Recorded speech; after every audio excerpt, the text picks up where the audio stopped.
অষ্টমমান শ্ৰেণীত অধ্যয়নৰত ভকতগাঁৱৰ শ্বৰুফা খাতুন দুদিন ধৰি সন্ধানহীন হৈ আছে। নগাঁও জিলাৰ শৈবৰগাঁও আৰক্ষী পহৰা চকীৰ অন্তৰ্গত ভকতগাঁৱৰ এগৰাকী অষ্টম শ্ৰেণীৰ অধ্যয়নৰত ছাত্ৰীয়ে হঠাৎ নিৰুদ্দেশ হোৱা ঘটনাই অঞ্চলজুৰি তীব্ৰ চাঞ্চল্যৰ সৃষ্টি হৈছে। পৰিয়ালৰ লোকে জানিবলৈ দিয়া মতে নাবালিকা ছাত্ৰীগৰাকীয়ে যোৱাকালি ঘৰৰ ওচৰতে থকা টুকুবাৰী ভকতগাঁও PK ডেকা ME স্কুলত গৈছিল। তাৰ পিছৰ পৰাই বৰ্তমানলৈকে নিৰুদ্দেশ হৈ আছে নাবালিকা ছাত্ৰীগৰাকী। অসহায় দৰিদ্ৰ পৰিয়ালটিয়ে বিভিন্ন ঠাইত বিচাৰ খোচাৰ কৰিও বৰ্তমানলৈকে একো সন্ধান পোৱা নাই শ্বৰুফা খাতুনৰ। কোনো সদাশয় ব্যক্তিয়ে নাবালিকা ছাত্ৰীগৰাকী কিবা সম্ভেদ পালে শৈবৰগাঁও আৰক্ষী পহৰা চকী অথবা 7896502115 ফোন নম্বৰত পৰিয়ালৰ সৈতে যোগাযোগ কৰিবলৈ কাটৰ আহ্বান জনাইছে অসহায় পৰিয়ালৰ লোকে।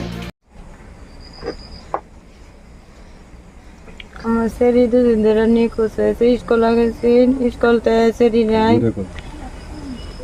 sekolah teh kan naik, kan ni jalan ni nak kisi kami, kisi macam sana saya pun lambat dah saya, apna tu dah kerana mana orang kiri apna dah kerana orang tu tiban.